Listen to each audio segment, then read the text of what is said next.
Wow, ya mungkin sedikit kaget yang fans sama Pak RK ya, karena kan terlihat santun, tutur katanya lembut ya, sayang anak, sayang istri, tapi ada berita realitanya Pak RK punya anak dengan Will selain istrinya ya. Dan saya mau sedikit komen tentang pendapat Ustadz Dery. Maaf Ustadz, bukannya saya siapalah saya, ilmu saya ya belum ada seujung kukunya dari sampean. Otak saya pun baru 15 tahun ini ya. Dan saya ingin menceritakan pengalaman pribadi saya ya, daripada nyesek di dada, di otak, akhirnya berujung nginep di rumah sakit jiwa. Mending saya ngomongkan atau ungkapkan supaya plong dalam menjalani kehidupan itu tidak ada beban ya. Sekali lagi Ustadz, bukannya saya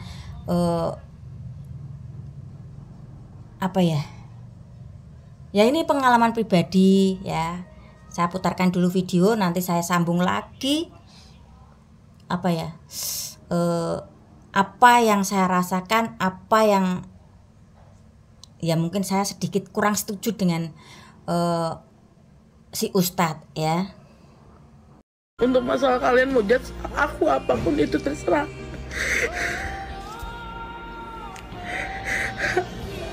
Aku hanya seorang ibu yang memperjuangkan hak anaknya, udah itu. Anak yang terlahir dari perzinahan itu tidak bernasab kepada ayah biologisnya. Jadi pagi hari ini semua kita di Indonesia ini terkaget ya dengan berita perselingkuhan yang dibongkar oleh seorang perempuan yang mengaku telah memiliki anak dari perzinaannya dengan Bapak Ridwan Kamil. Jadi ini perlu saya luruskan sedikit tentang hak anak zina ya. Bahwasanya di dalam Islam anak yang terlahir dari perzinahan itu tidak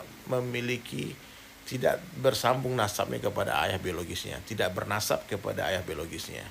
Jadi jangan sampai ini si perempuan ini menuntut hak anaknya, dia buka aibnya dengan niat untuk memperjuangkan hak anaknya. Itu hak yang mana? Karena dalam Islam itu anak yang dari perzinahan itu tidak mendapatkan hak waris, tidak dapat nafkah, atau anak perempuan tidak boleh dinikahkan oleh ayah biologisnya. Jadi nasi sudah jadi bubur ya, ini jadi jejak digital yang nggak mungkin akan mudah dihapus. Jadi setidaknya ini jadi pelajaran bagi kita semua bahwasanya aib yang sudah Allah tutup itu jangan dibuka. Aib orangnya nggak boleh dibuka, apalagi aib diri sendiri. Dan buat para wanita, jaga suamimu, jangan sampai suamimu diculik wanita lain, karena hari ini penculik bapak-bapak itu lebih sadis dan lebih mengerikan daripada penculik anak-anak ya. Hati-hati dengan pelakor, mereka jago-jago, pintar banget. Maka pulang-pulang suami nanti layani dengan baik, muliakan dia ya. Jangan sampai suamimu tergoda dengan wanita lain. Oke? Karena ujian laki-laki yang paling dahsyat itu bukan harta dan tahta, tapi wanita. Semoga Pak Ridwan Kamil dan istri Bu Atalia Allah berikan kekuatan untuk mempertahankan rumah tangganya di tengah badai yang sangat besar ini ya. Tutupi aib. Oke, sudah lihat videonya ya. Menurut Ustadz ya, menurut agama Islam memang ya anak tidak ada nasab dari bapak biologisnya ya. Itu menurut agama Islam, itu menurut pendapat Anda. Tapi saya punya pendapat pribadi Bapak ya. Dikala ya maaf sih agak nggak enak ya, mending saya buka ya, terserah Anda mau atau yang melihat video saya ini mau komen tentang saya, silahkan ya. Ya menurut agama Islam memang tidak ada hak untuk menerima warisan, nasab dari bapaknya pun terputus. Setidaknya ada rasa tanggung jawab lah dari si bapak ya. Ya intinya ingatlah ketika melakukan itu ya. Mungkin saat itu suka sama suka ya. Ketika sudah melakukan itu akhirnya terjadi anak. Andai anak itu bisa memilih nggak mau dilahirkan dengan cara seperti ini, mau lahir dari keluarga yang baik-baik, kehidupannya ke depan jalannya enak lurus ya, tapi apalah dikata anak tidak boleh, anak tidak bisa request ya. Dan saya tahu betapa berat perjuangan seorang ibu melahirkan ya tanpa seorang suami ya. Ya mungkin si Ustadz bilang aib orang lain jangan dibuka, apalagi aib sendiri sudah ditutupi Allah. Iya. Menurut agama itu memang tidak boleh. Tapi dalam menjalani kehidupan atau realita yang ada berat ya. Saya sendiri sudah ngomong ya. Saya sudah buka belak-belakan, akhirnya saya plong.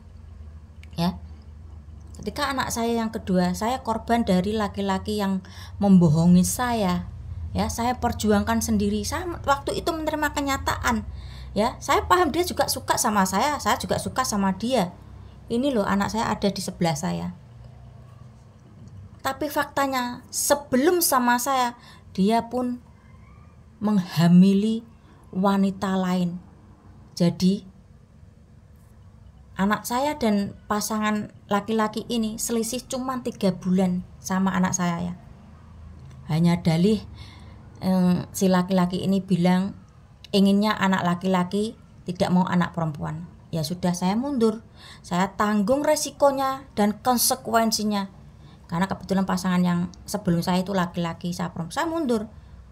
Waktu itu umur saya tuh lebih tua daripada si pasangan sebelum saya ya. Itu beban tersendiri ya. Hidup membawa sebuah rahasia ketika tidak diomongkan, penuh jalannya pun akan susah. Itu menurut pengalaman pribadi saya ya. Saya jalani kehidupan ya. Karena apa? Menyimpan rahasia, menyimpan sesuatu. Di sini nyesek, di sini nggak bisa saya keluarkan. Saya mau ngomong sama siapa? Akhirnya masuk ke rumah sakit jiwa. Itu saya ya. Entah kalian yang melihat video ini aib sendiri dibuka, nggak apa-apa. Yang penting saya dalam menjalani kehidupan ke depan tuh plong. Saya tidak ada beban ya. Baru anak saya kan ini hampir 17. Waktu itu umur berapa ya? 14 15 lah. Sudah saya buka semua ya. Tapi sejak kecil saya kasih clue anak saya belum paham. Tapi ketika sudah anak ini kayaknya sudah siap ya menerima realita kehidupan yang ada, story kehidupannya dia, saya buka. Mbak, kamu sama kakak beda bapak. Kamu lahir karena begini ya. Kamu tuh diasuh sampai 7 orang karena kamu itu nangis terus ya. Ya karena apa ya? Orang tua itu lagi menderita atau batinnya tersisa, anak itu bisa rewel terus ya, karena kehidupan sehari-hari saya pun dikelilingi anak-anak kecil. Karena kerjaan saya ngomong. Di situ saya ngomong sama anak perempuan saya dan anak saya terima. Karena ini ya anak saya juga nggak bisa request. Ya, mau lahir dari orang tua yang sempurna, nggak mau jalan kehidupannya seperti itu, tapi nggak bisa ya. Sampai detik ini hampir 17 tahun nanti Juni belum pernah melihat wajah bapaknya. Dalam hukum Islam saya paham anak perempuan itu tidak bisa menikah karena bapaknya, entah itu hasil zina atau selingkuh ya. Tapi setidaknya adalah rasa tanggung jawab, karena ketika melakukan ini suka sama suka, dan sperma itu pun jadi satu sehingga jadi seorang anak ya. Ya saya memahami si wanita ini yang dihujat, dihajar karena melihat basicnya Pak RK ya, gitulah lembut. Ya inilah orang, ya mungkin orang yang nggak bisa menerima realita bahwa orang yang defense ini atau yang disukai itu kelakuannya seperti ini, nggak bisa menerima ya. Orang-orang seperti ini akan berat. Kalau menurut saya pribadi ya sebelum menjalin hubungan setidaknya ada kejujuran lah, sehingga untuk melangkah ke depan itu akan enak ya. Saya rasa nggak ada beban, terus gampang untuk mencari solusinya ya. Kalau dalam menjalani kehidupan itu sudah ada yang ditutup-tutupi, itu melangkah pun akan sulit ya, sulit. Mau contoh ya, maaf bapak saya memang sudah meninggal ya. Saya ngomong seperti ini ya untuk mengedukasi kalian ya, yang setuju, kalau enggak ya silakan. Aib orang yang sudah meninggal dibuka, aib ini buat pelajaran kita semua ya. Saya menghormati bapak saya menyayangi bapak saya begitu, didikannya itu begitu ya, membuat saya sampai kuat sampai detik ini ya. Guncangan ombak kehidupan terhadap saya itu seperti apa, saya masih bertahan sampai di sini. Bukan saya niat menyombongkan diri ya, karena ini juga berkat didikan bapak saya. Saya kasih contoh, bapak saya sebelum sama ibu saya sudah ada dengan wanita lain, dan itu punya anak. Ibu saya nggak tahu karena ibu saya orang luar kota. Dibawa ke sini ya, ada insting ibu saya ini bocah kok mirip sama bapak ya. Nah hampir 20 tahun anak sebelum ibu saya ini nggak pernah diakui kehadirannya sama bapak saya. Apa yang terjadi? Kehidupan keluarga saya mengerikan. Karena saya sebagai anak pertama, saya merasakan itu.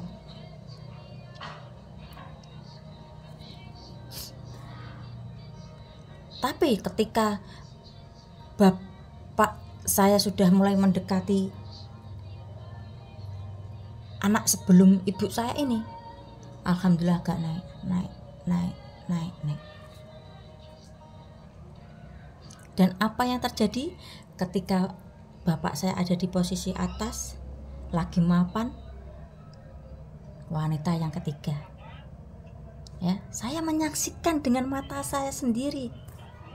Saat ini saya pun punya adik kira-kira mungkin 27-28 tahun, belum pernah melihat wajah adik saya, katanya perempuan mirip sama saya ya, karena kendala dari keuangan, kedua menjaga perasaan ibu saya ini ada di luar kota.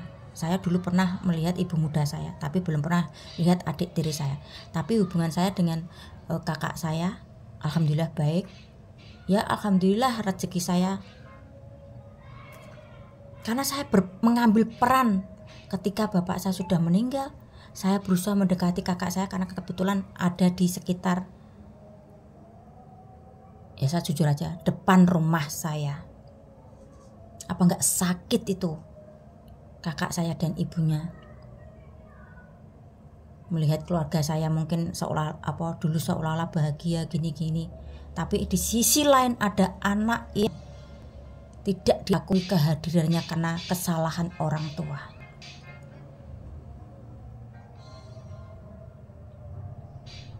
Ya setelah kepergian bapak saya coba mendekati kakak saya ini, ipar saya, saya ajak ngobrol, saya tembuslah benteng pertahanannya. Supaya apa? Keluarga saya bisa masuk ke dalam situ, upaya untuk bisa memaafkan orang tua saya. Alhamdulillah sekarang hubungannya baik ya, sampai sekarang pun saya masih pantau keadaannya ya, meski kakak saya sekarang itu komplikasi sakitnya. Kakak ipar saya welcome, kadang saya butuh uang belum gajian, saya pinjem ya. Keluarga kakak saya punya masalah, saya kasih solusi, saya kasih saran ya. Mungkin orang-orang yang cuman bilang seperti itu karena belum pernah ada di posisi dan belum pernah merasakan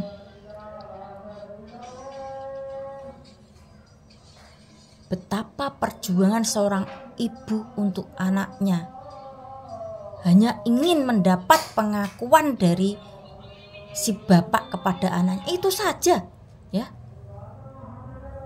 Entah nanti dapat warisan atau tidak, kalau menurut saya sih ya mungkin nggak begitu peduli. Yang penting si anak dapat pengakuan, oh ini tahu bapaknya, oh ini tahu anaknya. Itu mungkin sudah cukup kok bagi ibu-ibu yang memperjuangkan anaknya seperti itu. Saya pribadi pernah bilang sama anak saya, mama nggak janji, mah coba usaha, nanti suatu saat akan saya pertemukan dengan keluarga.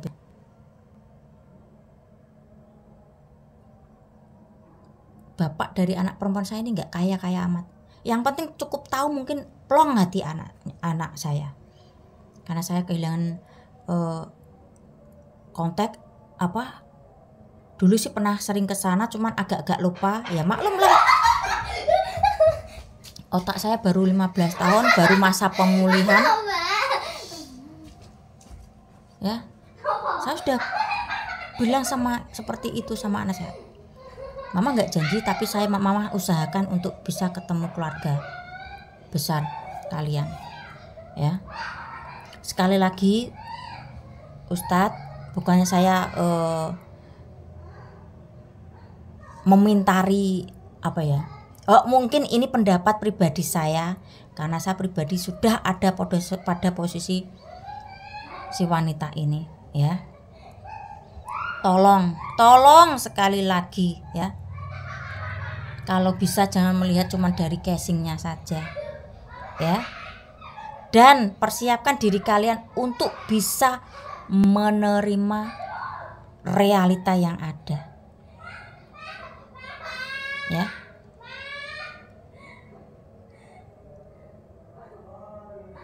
Ya ini pendapat pribadi saya ya, silahkan Anda suka atau enggak, aib sendiri dibuka, orang tua yang sudah meninggal dibuka. Saya hanya ingin mengedukasi buat kalian yang mau saja ya. Berat kalau menjalani kehidupan dengan masa lalu yang kurang baik ya. Ada sesuatu yang disembunyikan di masa lalu, itu jalan ke depan pun akan susah ya. Itu menurut saya pribadi ya.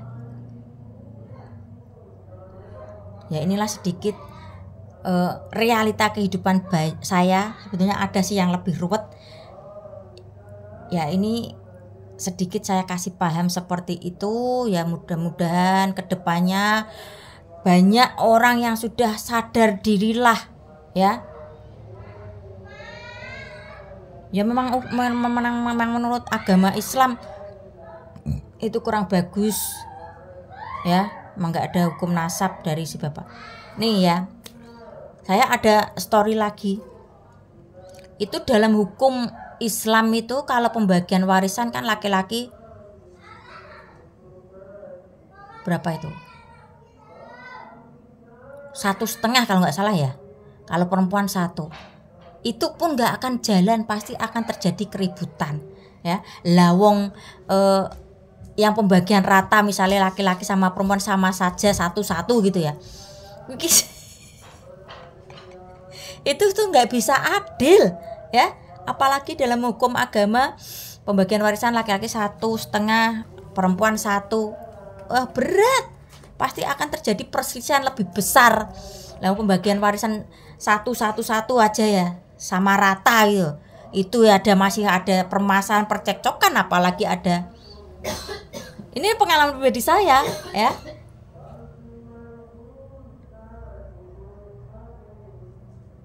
Ya inilah pendapat pribadi saya ya. Sekali lagi, berusahalah menerima realita dan fakta yang ada ya. Meski itu realita dan fakta itu kadang menyakitkan ya, tapi setidaknya berusahalah untuk menerima sedikit saja ya, dan berusahalah untuk menerima hubungan anak hasil hubungan gelap ya. Ya mungkin itu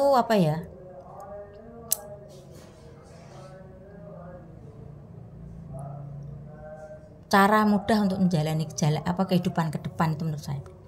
Oke, kalau saya mau bahas